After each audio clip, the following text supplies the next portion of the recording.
చంపాయి.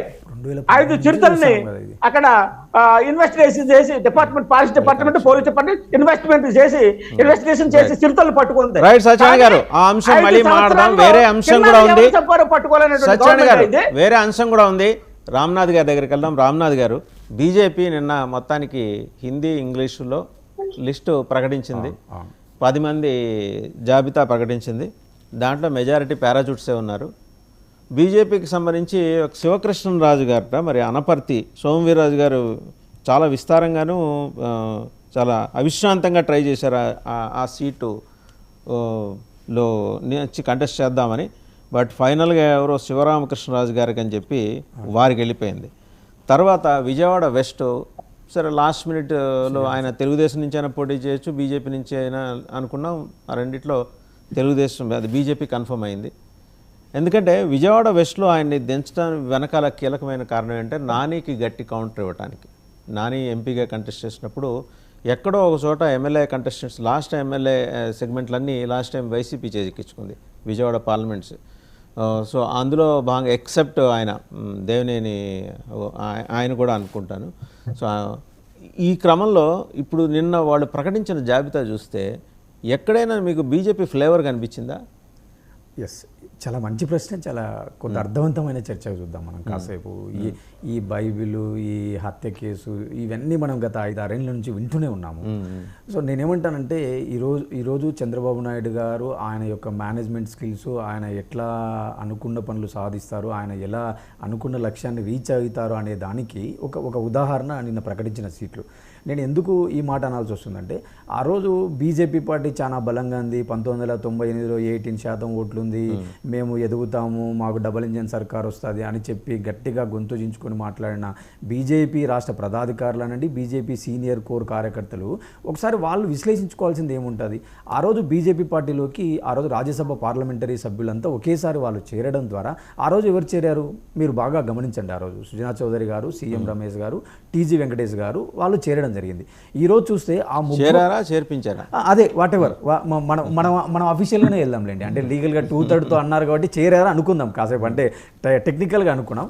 ఆ రోజు వైసీపీ కానీ మిగతా వాళ్ళంతా ఆరోపణలు చేసిన అంశాలు ఏంటి ఆ రోజు అంటే, ఖచ్చితంగా దీని వెనుక బాబు ఉన్నాడు, ఆయన పవర్ కోల్పోయినాడు, ఆ పవర్ కోసమే అక్కడ పంపించాడు, ఆయన యొక్క ప్రొటెక్ట్ చేసుకోవడానికి అన్నారు. రామ్నాథ్ గారు, నాకు ఒక ప్రశ్న, మిగిలిన వాళ్ళు ఎవరు చేసినా పెద్దగా దొరికిపోరు. చంద్రబాబు గారు ఎప్పుడు ఎలాంటి ప్రయత్నం చేసినా ఎందుకని దొరికిపోతున్నారు? నేను అదే చెప్పబోతున్నా.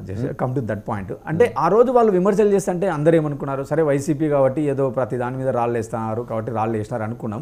ఈరోజు ప్రకటించిన జాబితాలు కానీ అక్కడ వెలువడుతున్న పేర్లు చూస్తే మీరు చూడండి, జీవీఎల్ అనేటువంటి వ్యక్తి విశాఖపట్నంలో ఖర్చు వేసుకొని కూర్చొని ఆయన ఒక 3 ఏళ్ల నుంచి అక్కడ గ్రౌండ్ వర్క్ చేసుకుంటున్నాడు. ఆయన వైశాఖ్లో నేనే పోటీ చేస్తానని చెప్పి బహిరంగంగా ప్రకటించినాడు. కానీ ఇప్పుడు ఆయన పరిస్థితి ఏమైపోయింది, అక్కడ భరత్ టీడీపీ సైడ్ బలంగా ఉన్నాడు, కొంత తక్కువ మార్జిన్తో ఓడిపోవడం జరిగింది. సరే అక్కడ విశాఖపట్నంలో 4,000 కేవలం 4,000. సో భరత్కి ఇవ్వడంలో కొంతవరకు పొలిటికల్గా సక్సెస్ అయినాడు చంద్రబాబు నాయుడు అనుకుంటే. కానీ మళ్ళీ వేరే సీఎం రమేష్ గారిని ఖచ్చితంగా ఆ ప్రాంతంలోనే అనకాపల్లిలో సీట్ తెప్పించుకోవడము, వేరే సుజనా చౌదరి గారు నాకు విజయవాడ ఎంపీ కావాలని అడగడంతో ఇప్పుడు కేశీనాని పక్కన పోవడంతో ఆయనను విజయవాడ ఎమ్మెల్యేగా అకామిడేట్ చేయడం. ఒక సైడు టీజీ వెంకటేష్ గారికి ఏమో ముందు నుంచే గత 4 ఏళ్ల నుంచే వాళ్ళ కుమారుడు టీడీపీలో ఉన్నాడు కాబట్టి ఆయనను సెటిల్మెంట్ చేయడం. అంటే చంద్రబాబు నాయుడు అంటేనే ఒక మేనేజ్మెంట్ గురు, ఆయనకు మేనేజ్మెంట్ బాగా తెలుసు అనేటువంటి పొలిటికల్ ఆరోపణల నుండి అడ్మినిస్ట్రేషన్గా ఎలాగా తీసుకున్నా కూడా ఈరోజు ఆయన యొక్క ముద్ర బలంగా కనపడింది. అంటే ఈరోజు బీజేపీని కూడా వెనుక ఉండి టీడీపీనే నడిపిస్తుంది, బీజేపీ వాళ్ళు కూడా కేవలం టీడీపీ వాళ్ళ ప్రయోజనాలకే పనిచేస్తున్నారు అనేటువంటిది ఆ డేటా చూసినప్పుడు చిన్నపిల్లనికి కూడా అర్థమైపోతుంది కదా. ఈరోజు బీజేపీ నాయకులు అది వాళ్ళ ఆత్మపరిశీలన చేసుకోవాలా. అంతేగాని మా పార్టీలో చేరినారు కాబట్టి వాళ్ళు మా పార్టీలో చేరిన వెంటనే మా పార్టీ సభ్యులు అయిపోతారు కాబట్టి టికెట్లు ఇస్తామంటే, అంటే బీజేపీ పార్టీ ప్రారంభించిన రోజు నుంచి, ఎస్టాబ్లిష్ అయిన రోజు నుంచి అక్కడ పార్టీ కోసం కష్టపడే వాళ్ళు దీన్ని ఎలా చూస్తారు? ఏదో ఒక 4-5 వాళ్ళకు పనిచేసే వాళ్ళు, వాళ్ళ అనుకూలమైన వాళ్ళు మాట్లాడచ్చు. అంటే మేము పొత్తులో ఉంటాము, మేము మాకు నచ్చిన వాళ్ళకి ఇచ్చుకుంటాము, సీట్లు పంచుకోవడం కూడా మీరే చెప్తారా, మీరే మాట్లాడతారా అనేటువంటి మాటలు మాట్లాడచ్చు. కానీ పార్టీ కోసం సుదీర్ఘకాలం పనిచేసిన వాళ్ళ పరిస్థితి ఏంది? అక్కడ పార్టీ 1998లోనే 18% ఉన్నటువంటి పార్టీ ఈరోజు 100 కంటే తక్కువగా పడిపోవడానికి కారణం ఏంటి? ఒక సైడు మోడీ గారి ప్రభంజనం ఉంది, మోడీ గారి హవా ఉంది, 400 స్థానాలలో మేము వస్తామని చెప్పి చెప్పుకున్నటువంటి పార్టీ మరి ఆంధ్రప్రదేశ్లో ఎందుకు స్ట్రాంగ్ హోల్డ్ తీసుకోలేకపోయింది? ఇంకా ఇక్కడ ఇంకొక మాట మీరు చూడండి బలంగా, ఈరోజు తమిళనాడులో బీజేపీ చాలా స్ట్రాంగ్ హోల్డ్ ఉంది. టోటల్ బీజేపీ యొక్క కెరియర్ హిస్టరీలో కూడా మీకు ఒకటే గుర్తండి, అక్కడ అంత బలపడుతుంది అంటానికి గవర్నర్ ఉద్యోగానికి రాజీనామా చేసి మరి తమిళసై గారు అక్కడికి వెళ్ళి ఎంపీగా కంటెస్ట్ చేద్దాం. ఇంకోటి మీరు ముఖ్యంగా అబ్జర్వ్ చేయాల్సింది తమిళనాడు రాజకీయాల్లో, బీజేపీ రాజకీయాల్లో అబ్జర్వ్ చేస్తే ఏ రోజు కూడా బీజేపీ అన్నా డిఎంకేతోనో వాళ్ళకు పొత్తుల్లో ఉంటూ వాళ్ళు టికెట్లు తీసుకునేటువంటి పార్టీ. ఈ రోజు వాళ్ళు 20 స్థానాలలో ఉంటూ మిగతా కొన్ని పార్టీలకు అక్కడ వాళ్ళు 10 స్థానాలు 2 స్థానాలు ఇవ్వడం చూస్తుంటే అంటే బీజేపీ పార్టీని తీసుకొచ్చి బీజేపీలో మెర్జ్ చేశారు. అంటే అక్కడ బీజేపీ అంత గ్రౌండ్ రాజకీయం అంత బలంగా వాళ్ళు జనాల్లో పోతుంటే ఇంకొకటి మీరు కూడా చూసినారో లేదో, మొన్న మార్చి 17వ తేదీ మోడీ గారి యొక్క రోడ్డు షో కోయంబత్తూర్లో జరిగింది. ఆ రోడ్డు షోకు చాలా ప్రామినెన్స్ ఉంటుంది. అంటే కోయంబత్తూర్లో ఆర్ఎస్ఎస్ మూలాలు అక్కడ చాలా బలంగా ఉంటాయి. మోర్ ఓవర్ 1990 ఇస్లామిక్ టెర్రరిజం మూలాలు కూడా అక్కడ ఉంటాయి. అంటే 1998లో అక్కడ బాంబ్ బ్లాస్ట్లు జరగడము అంటే చాలా ఒక ఇంపార్టెన్స్ ఉంది హిస్టరీ పరంగా తీసుకున్నా కూడా. అలాంటి అంశాలను తీసుకొని వాళ్ళు ఆ ఎమోషన్ తీసుకొని క్యారీ ఫార్వర్డ్ చేసుకుంటా పార్టీని బలోపేతం చేసుకుంటారు. మరి వేరేజ్ ఇక్కడ ఆంధ్రప్రదేశ్కి వచ్చేసరికి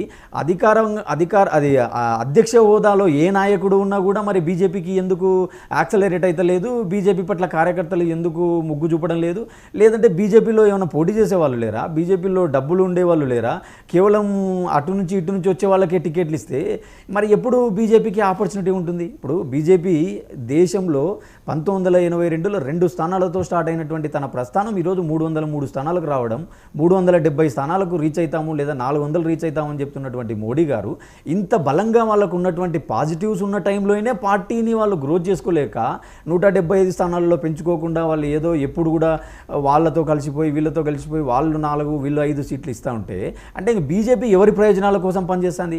ఈరోజు ఇక్కడ చర్చ జరుగుతుంది.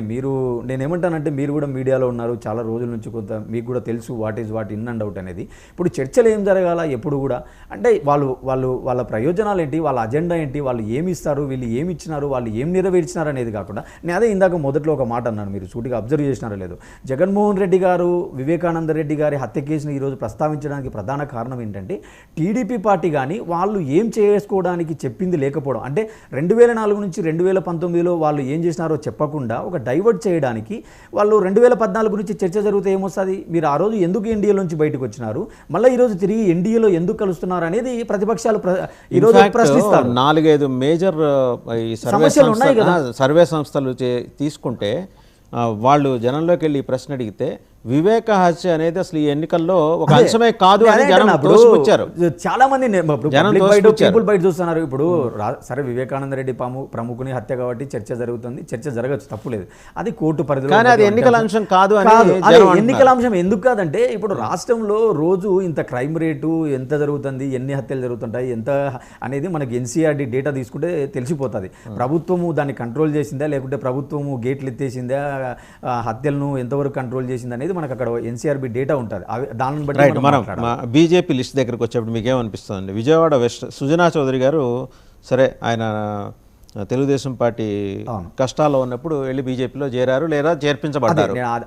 అంటే చంద్రబాబు నాయుడు ఇప్పుడు ఈ రోజు ఏమనుకుంటారు, కానీ ఇక్కడ ఈ నియోజకవర్గంలో పోతిన మహేష్ అని ఒక బీసీ నాయకుడు కింద మీద పడి అరెస్టులు అయ్యి గందరగోళాలు చేసి ఆందోళనలు చేసి పని చేసుకుంటూ వస్తే ఇవాళ ఆయనకు మొండి చేయి చూపించే పరిస్థితి. ఇప్పుడు సుజనా చౌదరిక లోకల్గా పట్టులేదు ఆ వెస్ట్ నియోజకవర్గంలో ఎప్పుడో తెలుగుదేశం పార్టీ పెట్టిన తర్వాత ఒక్కసారి గెలిచారు వాళ్ళు 83 నుంచి. తెలుగుదేశం పార్టీ నెవర్ వన్, 2 సార్లు కూడా వైసీపీనే అభ్యర్థులు తెలుగుదేశం పార్టీ పెట్టినప్పటి